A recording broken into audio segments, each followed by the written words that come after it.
Good morning, good afternoon, good evening, wherever you may be. Hello. Hello. My name is Dave Wilber, and my friends call me the Turfgrass Zealot, and I look like I'm green today. How did that happen all of a sudden? Wow. Here, let's see if we can fix that. My goodness. Oh yeah, there we go. Not so green. Now we're not so green. Hello, good morning. How you doing? I think this was some sort of fancy little, gee, make things look better. I don't know that I look better in green. It's kind of a cool effect. All right. So listen, I'm here, I'm live. I am watching as people start to slowly drift in. And while we do that, quick story. It always, this whole thing, I haven't done the live stream thing in a while. And I think partially there's a reason for that. It's a little bit anxiety producing. For instance, as I was setting everything up here just a few minutes ago, suddenly my mouse stopped working. And I'm like, what? Because I don't know that there's anything more useless in the whole world than a non-working mouse on a computer, right? So yeah, no mouse. And I'm like, great. So I'm looking at my my lovely Logitech wireless mouse here, which I love, and it's been amazing. And well, it couldn't be that. But then I'm thinking, and then all of a sudden I see a little flashing red light on the thing, and I go, whoa, okay, something's wrong. And what does this flashing red light mean? Well, possibly, and I think I guessed right, it's the battery. Okay, cool, battery. That's great. No problem. So then I'm looking at the thing, right? I'm looking at the thing, see if I can, and I'm like, I don't know where the battery goes, because it's been a long time since I've had to deal with that. So I finally figured out how to get the dang thing open, right? And okay, now I got to go find a AA battery. So I go to the place where batteries live, and I had forgotten that I had got this thing called the Battery Daddy. And all the batteries that I had, I put into the Battery Daddy, which is this like case, right? Case. I should have had it with me. And I opened the Battery Daddy up, and I opened it the wrong way, and batteries go flying everywhere. It was just 2 minutes before I'm supposed to be on them. Wi-Fi, right? So I'm like, great. It's just, really? No, really? So anyway, I finally, sort of deal with that, and I get the right battery, and I get it put in the thing, and I get the thing all closed up, and it's working again. And I was like, oh. And it's basically saying to me, hey, here's my middle finger, just be quiet. Do what you want to do. Anyway, that's it, man. Hey, I'm Dave Wilber, and again, my friends call me the Turfgrass Zealot, and it's my great pleasure to be here with you today, and thank you for enduring my story. Again, I haven't done live stream in a while, partially because I think I just was kind of out of creative juice, and partially because, like a lot of you in the wintertime, for me, it's time to regroup and figure out who I am, what I am, all that stuff, right?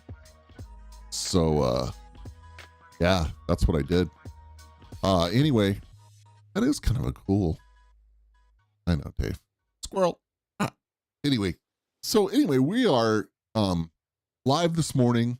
It's April 2nd, 2022. And I just love the opportunity that I can pull together the technology and make this work. And technology, is kind of fun, right? So I've got two cameras here. I've got two cameras. Let's see if I can. Yeah, I have two cameras now. And part of that is because now if you look, there's the old camera, right? This is what I used to work with. And it's pretty different, huh? And now we're working with something a little better. So that's pretty cool. But then, like any project, right? I got to do this and I do that. So then that necessitated me adding a light, and then that necessitated me, making some changes. And so I'm still kind of tweaking with the whole thing a little bit and making it right. But I really like what's going on. And although I don't know that my face is, and certainly what happens when you start working with HD, and we see this on tour, with golf, right? It's like, you see all the flaws, right? So I'm seeing all the flaws, like, the hair is thin, the skin isn't quite pretty, beard probably could use a little touch up here and there. There it is. That's my whole deal. But I really love, getting back to the seriousness of it, I really love the idea that I can turn on some lights and turn on the camera and start broadcasting. And it takes me back to, I worked in radio a little bit in high school and college. I had a fascination with broadcasting and radio and all that stuff. And I still do love audio, everything. And I had to beg to get on the air, man. I had to, I was a high school senior, the local radio station that had just gotten started. And I'm just like, please, and so finally they gave me weekend overnights where where probably nobody was listening, or maybe 3 people were listening. And I think the only reason they did that is because, Bob Worthington, the station president, his son was a year younger than me in school. So, maybe there was a little bit of that. So anyway, it was a great thing. But I really, really had to work really hard to get to be able to, to do that. I mean, I emptied the trash cans. I did all kinds of stuff to make sure that I could, eventually have an air shift. And then when I went off to college, it was a similar kind of deal. I had to really, just work to, be part of the air staff and just have that opportunity, once a week or twice a week, whatever it was, to do 3 or 4 hours on the air. And there are a lot of stories that go with all that. And, some of them good, some of them very weird, but all of it, growth inducing. And yes, I knew that I was going to be in the turfgrass world, but I was doing that. I mean, it was just, it was a way to make some money. It was something I was interested in. I didn't really see radio as my vocation, right? Vocation. There's the word. So let's talk about it. All right. So there's been a lot of talk on Twitter, social media. TurfNet's had some stuff. I mean, what do we do, right? Where's our business going? And Kevin Hicks and I have talked about this on podcasts, both for Earthworks and for me. And, everybody wants to talk about it. We want to talk about the, where's our business going kind of thing. And, of course, those of you that are actively growing grass in just about any situation. And this is not just golf, by the way. This is turfgrass in general. We work with a lot of different areas, sports turf and, professional lawn care, commercial lawn care, all those sorts of things. And it's going around everywhere, right? And by the way, as I see people starting to drift into the live stream, please feel free to use the chat. That's what it's there for.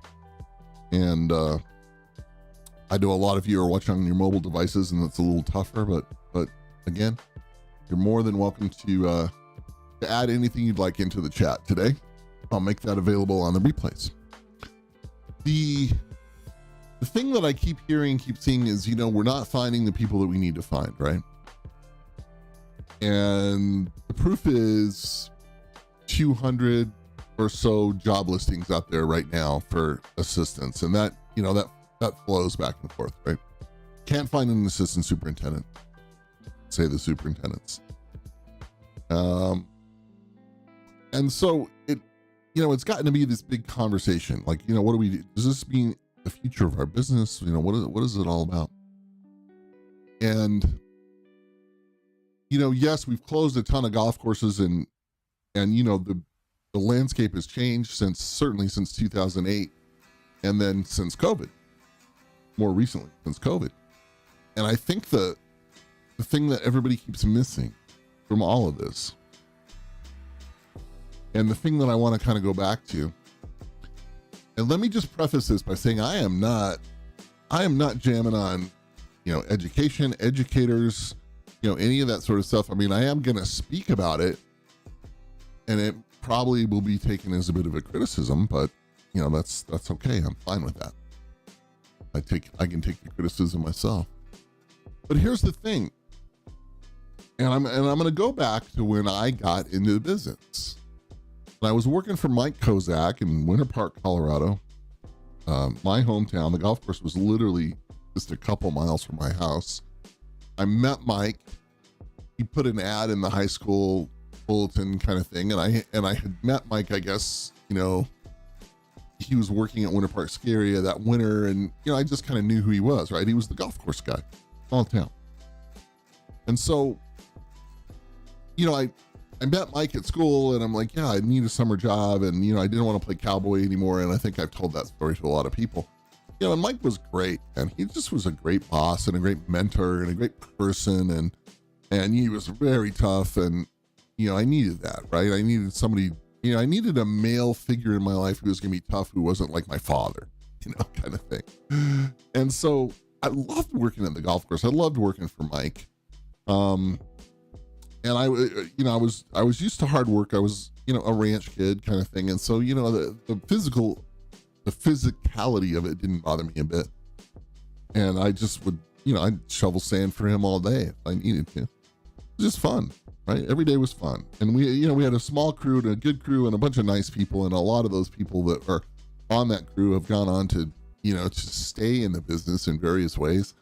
And a lot of us are still friends, which is, pretty great. If you're looking back to 1982, what is that, 40 years ago?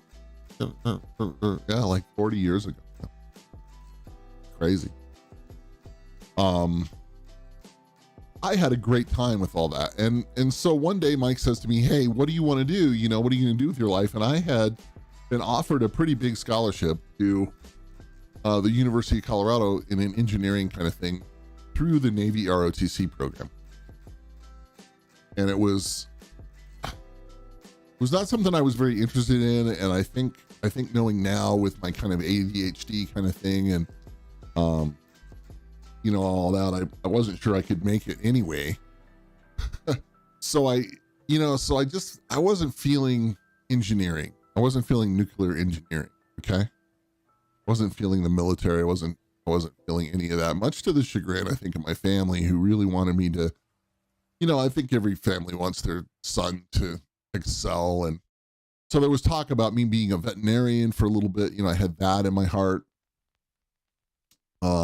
But I was kind of squeamish, the sight of blood wasn't necessarily my thing. Anyway, Mike says to me one day, he says, hey, look, what do you want to do with your life? And I'm like, I don't know. And he tells me that, you can get a turfgrass degree and you can go anywhere in the world, and anywhere you can, basically the way he said it to me, you take a globe, put your finger on it anywhere you want, you can go anywhere you want. And I wanted to see the world. I grew up in a small town in Colorado. I wanted to see the world. So,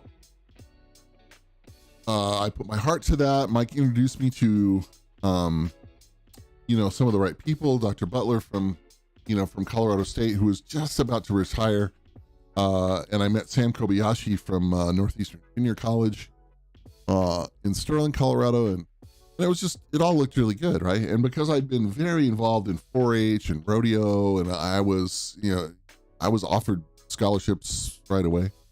I know it's funny, and Dave Wilber, the rodeo cowboy, but I actually was pretty handy with a rope, So I had options and opportunities, but the thing that Mike really told me, and he didn't lie about it, he said, listen, this business is a great business. It's a wonderful business, and you're going to work very hard, and you can do and go anywhere you want. And you're a smart kid, and you have a big heart, and you're going to do fine. And he said, but just remember that, it's a business of hard work. It's dirt farm. He used to say it's dirt farming, right? Dirt farmer. And I had come from an agricultural background, so it's like, hey, no problem. I'm looking at the chat here. See if can I get this. Uh,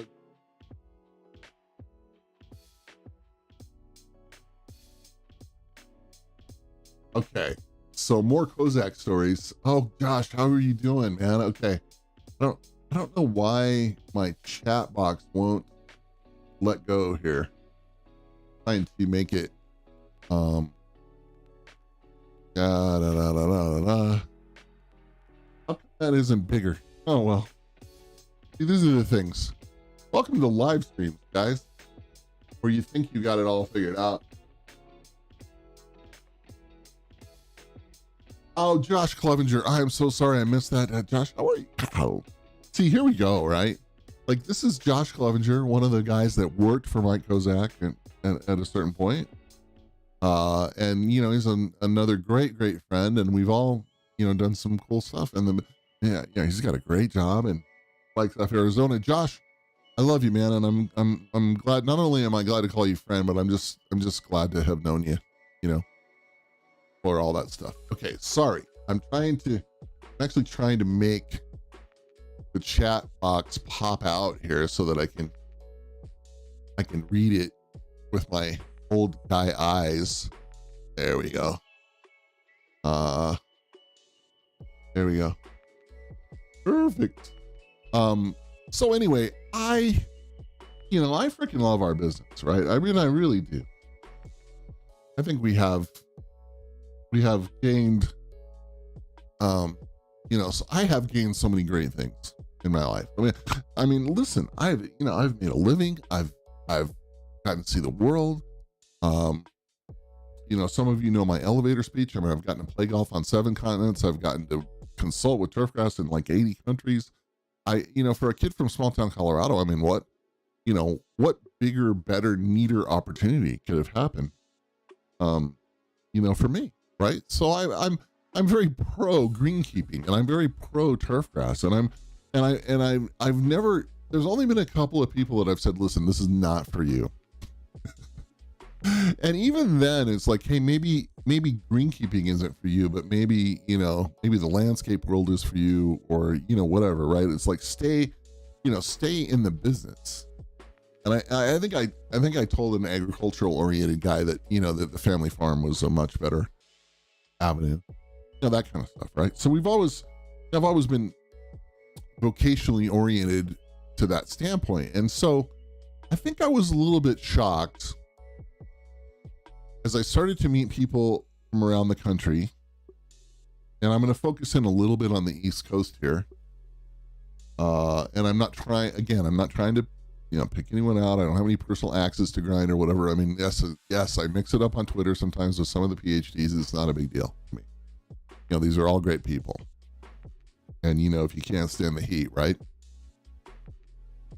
But, as my consulting career was taking off, I was starting to really see that what was going on was I was being asked a lot, hey, have you heard of anybody? Have you seen anybody? I need somebody for my team. I need a mechanic. I need and I really never wanted to get involved in that search kind of thing. There are people who are doing that, and I don't, no disrespect to them. Great. You want to do superintendent searches and stuff, go right ahead. I did, however, make myself very available to committees and to superintendents to sit in interview situations, to be an interview resource, which I love, especially for assistants and stuff. And so I would be, a superintendent that we were working with would say, come on, let's interview some people. And, we'd have those interviews, right? It was just fun. And I got to meet some really amazing young turf heads, right? And then same thing, I would make myself available to the committee or whatever as a resource. And I wasn't, the only compensation I had was just my daily rate. I wasn't getting paid based on whether or not they hired the candidates I brought to them or whatever, but it was, it was important. And especially when we were starting to work with some architects and do some stuff like that, there was a lot of interest from the architecture crowd to make sure that the right turf people were doing their jobs, right? If you're Tom Doak, you want Ken Nice as the golf course superintendent in your on your project, right? As an example. And, same thing. We were very involved at Texas Tech in selecting the superintendent there, Eric Johnson, and there were people that were championing other people for that. But it was like, he was the right guy. So I really enjoyed putting the right people with the right people, and all those things were good. Eh? Those things were good. Sorry, I'm still adjusting windows and stuff. The thing is, at a certain point, I started to see that we had this hole, in the things. Well, let's go back to a Mike Kozak story. Josh asked me to say something about Kozak. One of the things that Kozak used to say to me, because we used to get the GCSAA magazine, the whatever it was called back then. And immediately what everybody would do is kind of flip to the back of the thing. And I know there's some people listening to this that know what I'm talking about. And you flip to the back of the magazine and it had the reroutings, right? There was a section called reroutings. And it was always, Charlie Chan, who was this golf course superintendent at XYZ club, is now at the, ABC club, right? And a lot of them were, names that people knew or clubs that people knew. And, oh, look who's at, because we didn't have the internet and we didn't have Twitter and we didn't have all that stuff, right? So it was like, so the reroutings were the first thing that everybody, flipped to. It's really true. And then new members, there was, the new member sections. And so one day Kozak says, you know what, here's going to be the thing.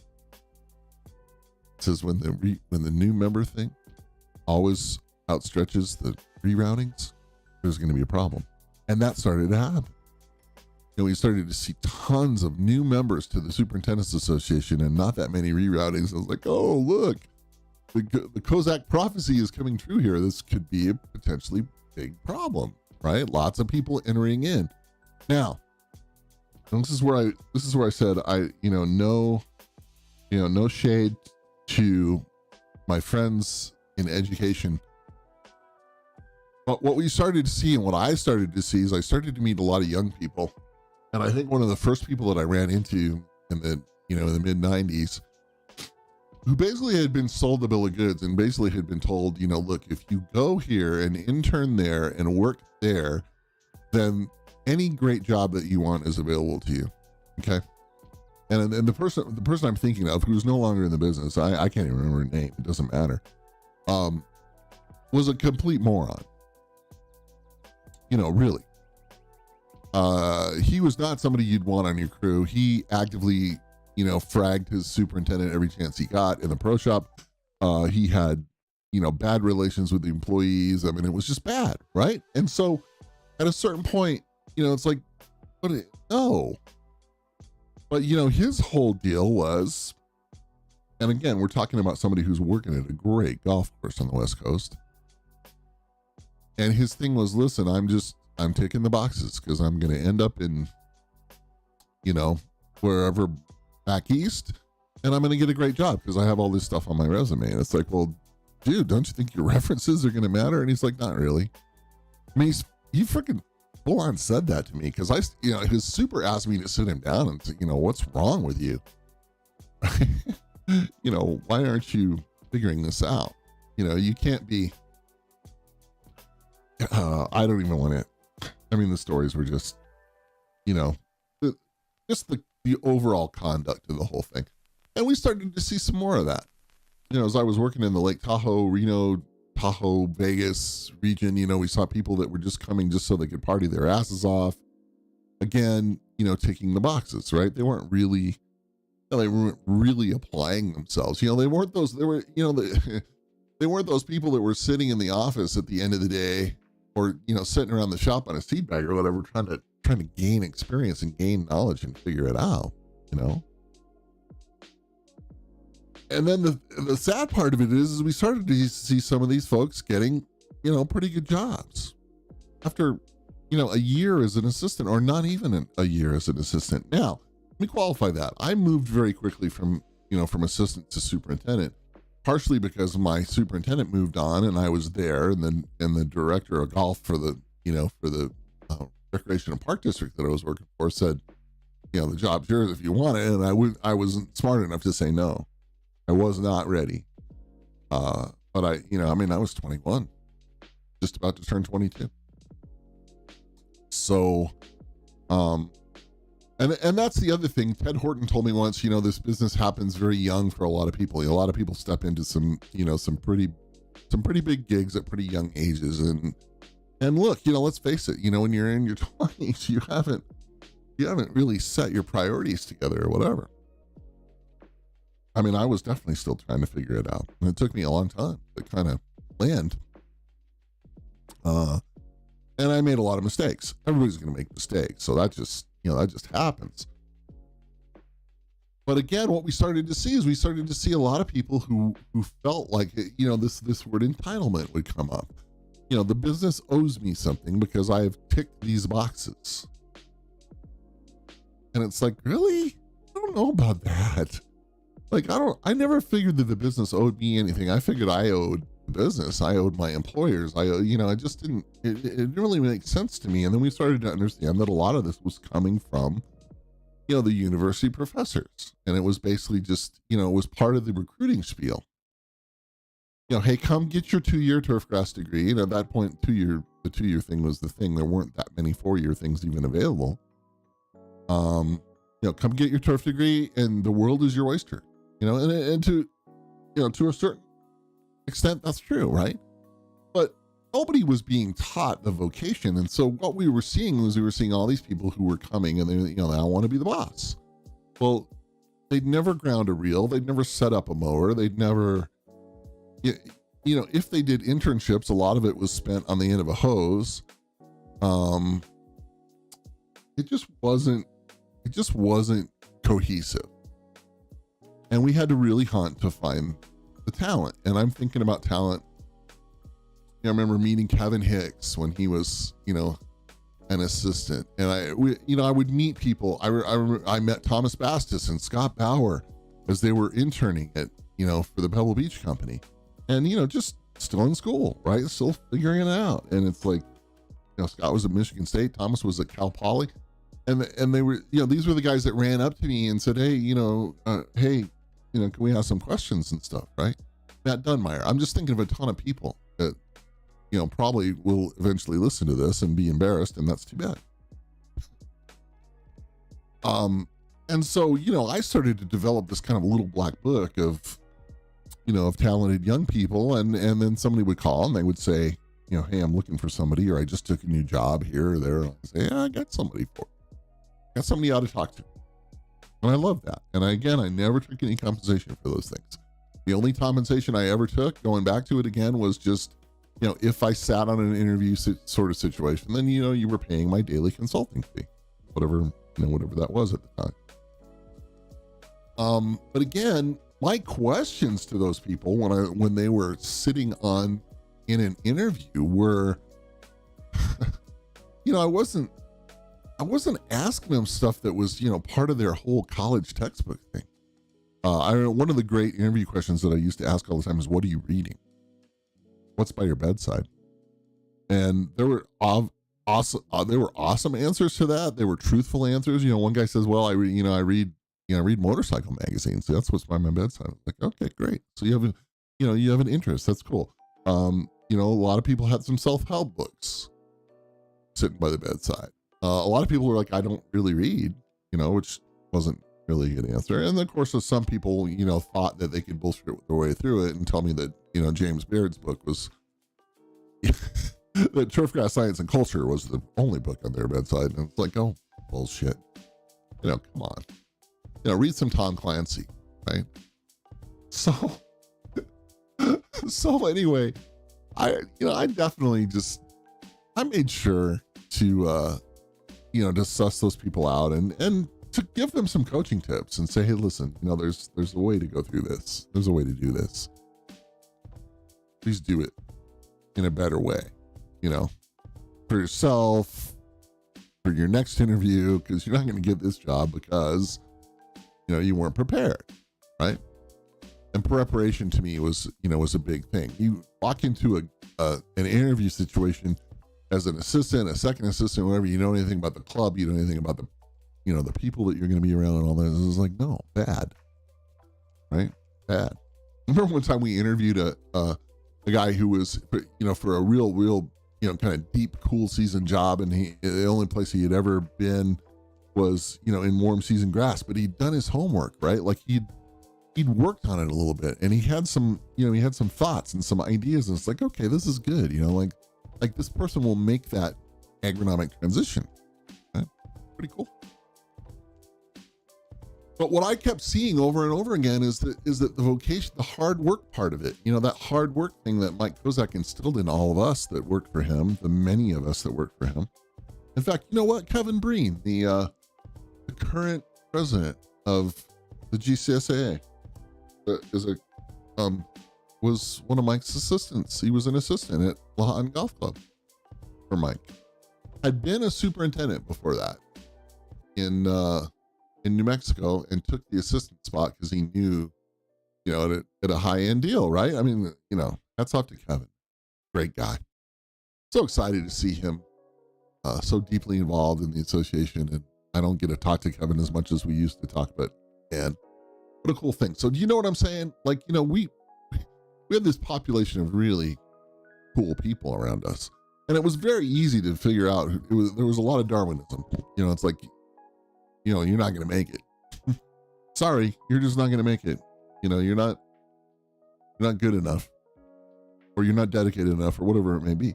But a lot of it was, are you willing to work hard enough? Are you just looking for the golden ring here? Because I don't know that our business has that much of a golden ring. I mean, it's not a real high paying field. And I think a lot of people find out when they get to that spot that they think, they wanted to get to, that it's a lot tougher than they imagined. The days are sometimes long, the pressures are sometimes, there. And again, we're talking about a lot of young people who really often didn't have that kind of life experience or hadn't been coached through it. And we're afraid. I know I was afraid to ask for help, when some things were overwhelming me, and that ended up, being down the road kind of costly, right? My personal development, my professional development was strong. My personal development needed some help. I wasn't doing great in my relationships with, with family members and things like that, right? So, and I think we all go through our 20s and 30s and, we figure these things out. And certainly I'm a much wiser person now. When I first started working on Kingsbarns in Scotland in the late 90s, it was my great pleasure to work alongside on that project with Walter Woods. And Stuart McComb ended up being the golf course superintendent, and Ennis Knight was the assistant, and this is now the super. And Kingsbarns was this, this great conglomeration of, some cool Americans and some really cool Scots, and the thing came together the right way. And if you've never seen or heard of Kingsbarns, Google it. It's a fantastic thing. And I was so blessed to be part of that experience. And I think, it says, oh, Kingsbarns, and yes, it was great. The golf course was great. But for me, the high point of that entire experience was getting to work around Mark Parsonen, who was, and what a sad loss, but he was at the time, a really amazing figure in the world of golf development, and just such a hard charger.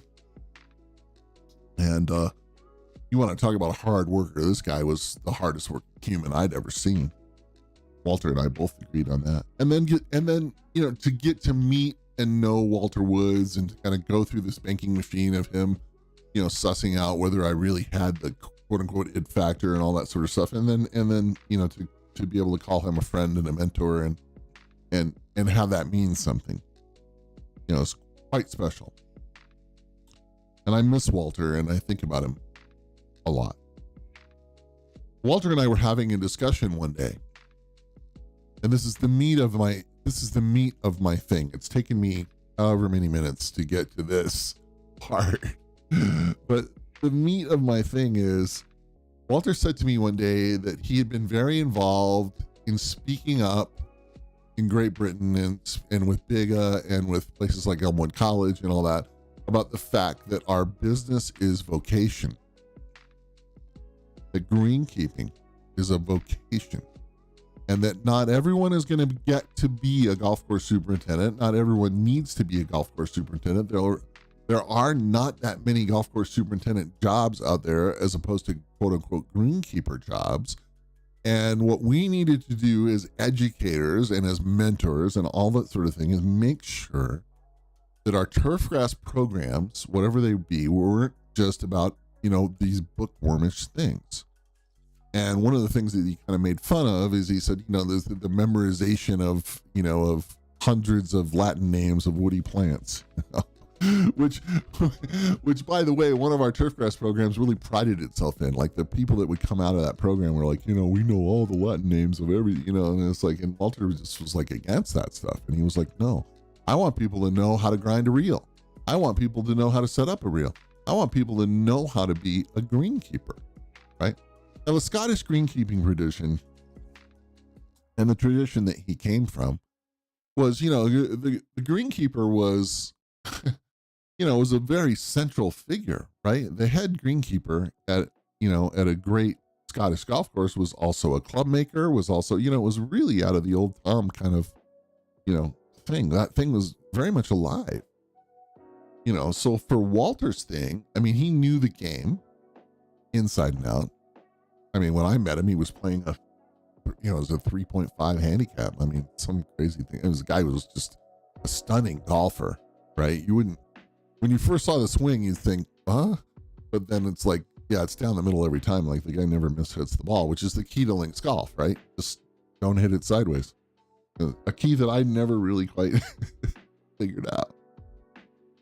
But in my being mentored by Walter, he really, really, really spoke hard about the fact that we have done a disservice, and he was very critical about Americans, by the way, because he had met a lot of, he in his position at St. Andrews, being the course manager for the St. Andrews Links Trust and having all of that underneath him. And I mean, he'd met a lot of really, really important people in our world. And he was like, I don't understand all this bookwormishness. Big Dave, he called me Big Dave. Big Dave, I don't understand all this. Why is everybody got to be a bookworm? Why can't they learn how to just work? And that was a big thing for him. And then his other thing was, listen, okay, you're probably, not only are some people not, going to be golf course superintendents, but then some people who want to be head greenkeepers, course managers, whatever word we're using, they may very well end up at a very small place, in a very out of the way place, and they have a small crew and they're going to have to work their asses off, and it becomes a point of personal pride. Can I keep this place going? And as I started to explore some of the out of the way places in Scotland and Ireland, I met some of these folks, who maybe had, they might have, done a couple of years or a year or whatever at somewhere with a name, and then they've moved, to an area they want to be in and they want to raise their family in, and the golf course is known, but it's not, it's not on the rotation for the, for the Open Championship, and they're making a living and they're doing good and they're working their asses off, and their hands are calloused and their, and their boots are wet, and these are the things. John Fleming at the Olympic Club used to tell me the same stuff. He's like, I don't trust all these people in our business now that don't have any roughness in their hands, he would say, and don't have any, he would talk about that leathery skin, somebody who's been out in the sun because they've got that farmer's tan, the leathery skin, all those things. And I think it's really true. I think we have oversold what a golf course superintendent is. When I got my first real kind of private club superintendent's gig, God, I worked hard. I literally worked myself into the ground. I'm lucky to be alive from that situation. And it didn't need to be that way. I did that to myself. Really. I could have backed off. Nobody was expecting me to go as hard as I went. I expected it myself. And we had to do all these things, all these tick in the box things that we're going to, we had to, instead of thinking it through, it was, no, I'm just going to push as hard as I can. I'm going to push my crew as hard as I can. I'm going to push everybody as hard as I can. And by God, if they don't want to do it, fuck them. We're just going to go. And then I approach consulting the same way. You know, I mercilessly put myself on the road for hundreds of days a year. And it was really, really, really a lot of times the wrong thing to do. But, you know, I prided myself on, hey man, I'll get on an airplane. I'll go anywhere. I'll do anything. I, you know, have boots and Carhartts and we'll travel. I could be that kind of consultant. And I could also put on the coat and tie and come to your Green Community meeting and be that kind of consultant. And, you know, that was good. But the thing is, that was all self-induced pressure. You know, we would have made just as much money if I'd have backed off a little bit. In fact, I spent more money on travel than I should have, because I just was merciless about staying moving. And a lot of times it was kicking my ass, and people started to say, hey, are you okay? And, you know, my body was, getting larger and, from all the stress and getting more weak, and eventually, and now I'm, I have knees and hips that all need to be replaced. I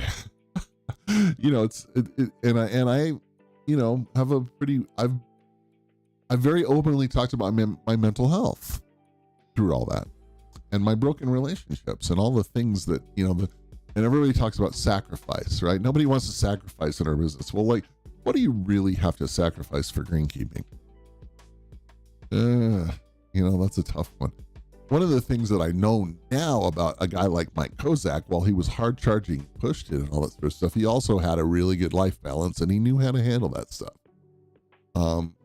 Intrinsically, whatever, genetically, whatever it may be. And a lot of us have done really well with that stuff, and a lot of us have not. Okay. We're not doing the right thing by teaching everybody all the bookwormish stuff. We're not. What our business needs to be doing is recruiting from and looking at the vocational end of things and teaching people the vocational end of things. And yes, let's send some folks to the Rutgers short course or whatever. Yeah, we want to do that, and clubs ought to be paying for that. And by God, if your club isn't willing to do it for somebody who really wants to put themselves together, that's a bad thing. And I would say, Mr. General Manager, that you are making a huge mistake. That there are some people working for you in your organizations right now, working underneath your superintendents, that would benefit greatly, and your club would benefit greatly if you would put them, in some short course situations. However, and I want to make this really clear, that's not enough. Sure, go learn the Latin names. Go, if you've never seen Bermuda grass before, go see Bermuda, whatever. But at the same time, man, we have failed at teaching people the vocational end of this. We've failed at teaching people the basics of shop management, equipment management, rolling stock management. We have failed at a lot of the business management side of it, the human resource management side of things, and really teaching that. We failed. And so, what we have is we have these staffs that are stacked so hard onto the superintendent's shoulders that if something happened to the superintendent, Addie Adams, who was at the old course, was the course manager of the old course, worked under Walter, okay, said to me one night over a beer, he said, I don't understand how you Americans do it. Like, I have a great staff, and if I get hit by a bus tomorrow and I don't come in, the old course will function, right? They know what to do. They're all cross-trained. They know each other's jobs, all that stuff, right? Something happens to me, they're fine. Golf course is fine. He says, I don't see that with Americans. I don't see that in other places in the West. Everything is so stacked onto the superintendent that if something goes wrong, superintendent doesn't show up, he gets sick or whatever, and it's like nobody knows what to do. The communication isn't there, the depth of knowledge and understanding isn't there. And so again, that goes back to, the level 1, the level 2 stuff, and all the stuff that, that has, that Walter was part of in setting that up. And sure, I'm sure that some of my friends in the UK are going, well, it wasn't just Walter. I understand that. Walter, Jimmy Kidd, George Brown, a lot of those people that I met, were just They just understood that there was a lot to all this in a way that I think a lot of people, maybe don't. John Philp and I talked about this at length, and he was like, yeah, that guy just worked, right? And we had good discussions about the vocation of greenkeeping. And I'm assuming that the people that these people left in places, as they started to move on. Certainly I talked to David Kidd quite a bit about his dad, about Jimmy, and growing up with, the guy who was the mayor of Glen Eagles times 10. And it was very, it was that very tough kind of Scottish thing. Well, we have tough kind of American things. I've seen tough Australian things. I mean, around the world, right? Tough Asian things. But I started to see people from other countries coming here to do some internship work. And what they wanted to do is they wanted the key to everything, the secret to everything. And then part of the secret is just, you got to work, you got to be with it. You got to be engaged with it. Right. And the hard part is knowing when to disengage, come and go with all. I don't think we solve our problems with staffing, and especially staffing at the middle levels, until we really change the way that we're providing education and what kind of education we're providing. Let me put it to you this way. If I was at a great high resource kind of facility as the golf course superintendent now, I would be looking for people to work for me, and I'd be looking at two different angles. I'd be looking for the people that are kind of career oriented and might be with me for a little bit and want to go off and make something happen for themselves, and that's great. And I'd also be looking at my staff, and I'd be looking and finding the talent and hiring to find talent who, they're probably not going to go burn the world down, but they're going to stay at my place and they're going to kill it. And if they're going to stay at my place and they're going to kill it, then here's what and this is possibly the heart of all of this. We have underpaid our people now to the point where we think we're, and I'm going to say we think we are, because I'm not know, I've always felt like we competed with construction trades and some of those things. Now we think we're competing with McDonald's, and Starbucks, for employees, because the numbers on the window, now hiring $16 is the local McDonald's, right? $16 an hour.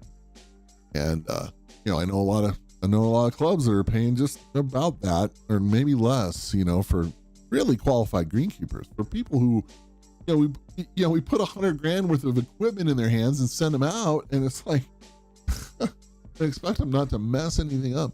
We have blown it in our business by underpaying people. Management companies have been deeply responsible for this. General managers who are only looking at the bottom line have been deeply responsible for this. And let me tell you something, if you're on a private club and you're sitting on the green committee or sitting on the board and you can't figure out, that this core staff of greenkeepers you have that have been there with you for a while, who are probably not they're not necessarily looking to move on.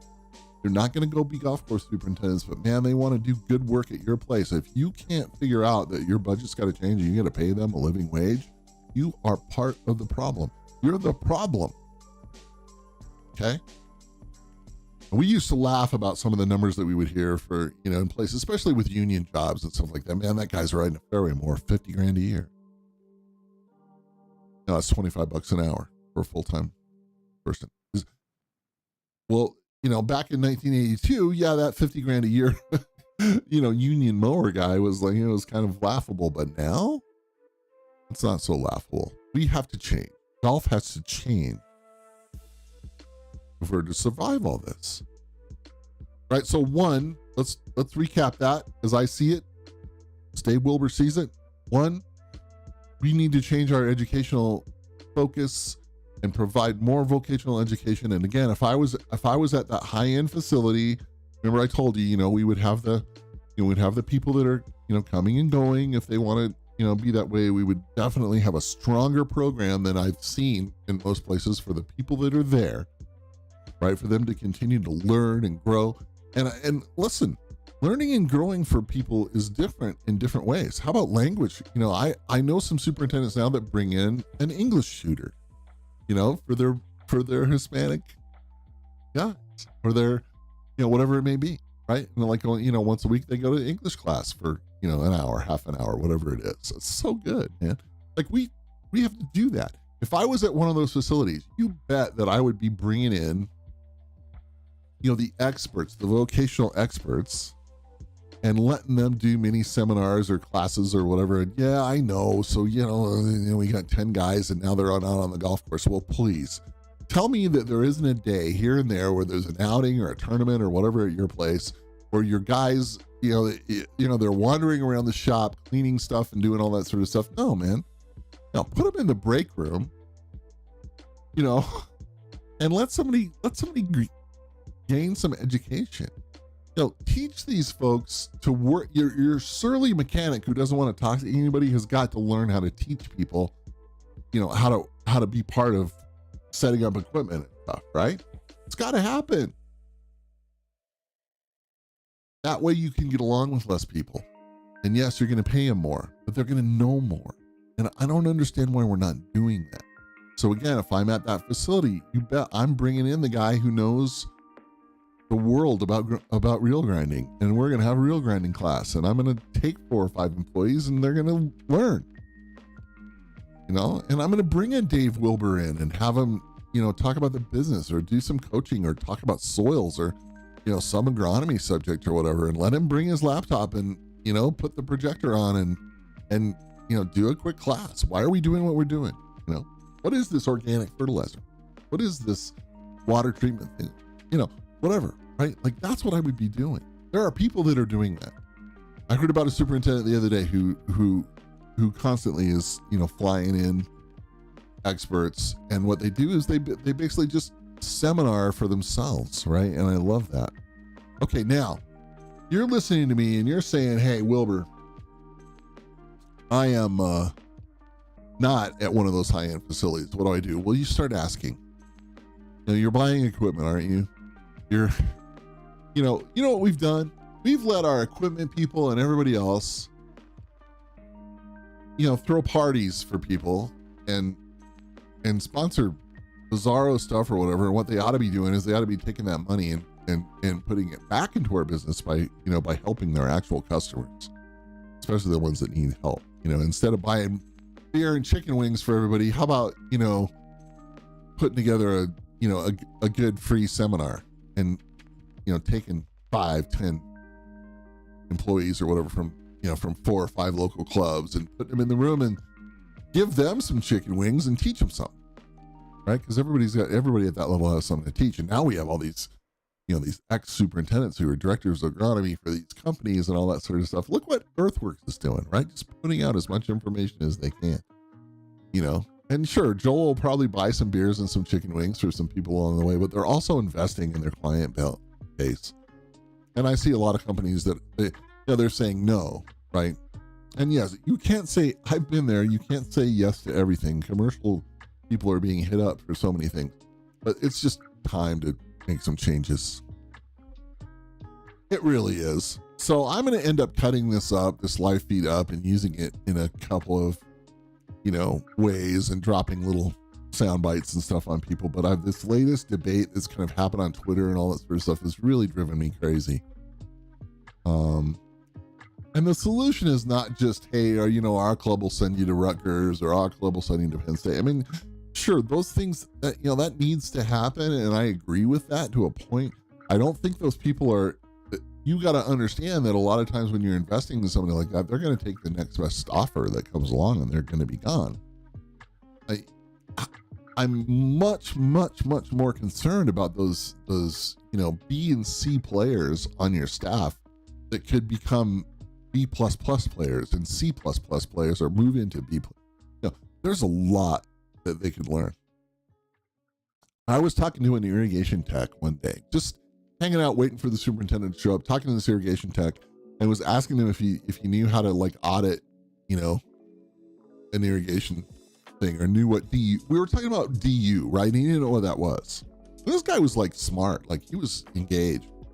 And So we talked about precip rates and catch cans and, do you really know, what's going on? And I showed him a couple of pictures on my phone and I'm like, yeah, this is how we do it. And he goes, I wish my superintendent would teach me this. So of course, you know what I said to the super later? I said, hey, this guy needs to go to, get him to an irrigation auditors thing. You can do the certified irrigation auditors class in like 2 days. A lot of our irrigation distributors offer it. Why not put somebody who wants to learn into that situation? That guy was so excited to hear the idea that you could put out some catch cans and figure out your real precipitation rate and not be thinking about, 2 minutes versus 3 minutes, but what is really happening with irrigation, and understanding that the uniformity factor, the DU is the distribution uniformity can be really different in different places, and turning up the times isn't going to fix that. Like, we had that whole discussion in 10 minutes waiting for the superintendent to get out of a meeting and show up for our meeting. Can you imagine what we could do if we could put that kind of knowledge into people's hands and empower them that much and then pay them for the job? Can you imagine how good that could be for people? Wouldn't it be great if we had, okay, so we're going to have smaller staffs, right? That's kind of a thing. Wouldn't it be great if we had smaller staffs that were really well paid, or at least, getting paid a pretty good wage, to the point where you weren't even thinking that they might go to McDonald's, or some, or go work in some, particle board factory where they're going to be, breathing sawdust and glue. They get to be part of, the glorious urban agricultural landscape world that we love. And so the difference in that is, okay, the guy's making $14 an hour, and we figure it out, and bump them up to $19 an hour. Seriously, give them a $5 an hour raise and say, listen, I want you on our staff, but you don't get to have this for nothing. You've got to learn, right? And so here's your learning program. Here's the 5 areas this year that we're going to focus on. You're going to learn to work in the shop. You're going to learn a little bit more about irrigation. And we're going to help you, and we're going to support you. What the fuck is wrong with that? Nothing. And again, owners, general managers, club members, board members, and all this sort of stuff, you've got to embrace this, or your golf courses are just never going to be what they could and should be. You're going to have very unhappy golf course superintendents, and this cycle that we're in right now, it's bad. Our world is a vocation.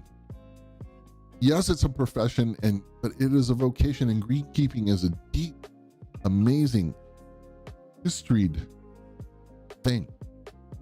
And I wanted to say it that way. All right. That is my hour. And again, I'll probably be cutting this up and using it for things. I see that a bunch of you have been watching, and as per usual, we don't get a lot of chatting going on in our chats, which is sad to me, but I understand. Some things are chat worthy and some things are just, I'm going to listen to Wilber. But I appreciate you being here, and I wish that you would like this. Hit the thumbs up thing and subscribe by hitting the bell, hit the subscribe button and then hit the bell so that you get notifications. And what that does is that engages the YouTube algorithm. And so it helps, right? It helps get me to people that may not know me, and that would be good. Okay. That's what I'm doing.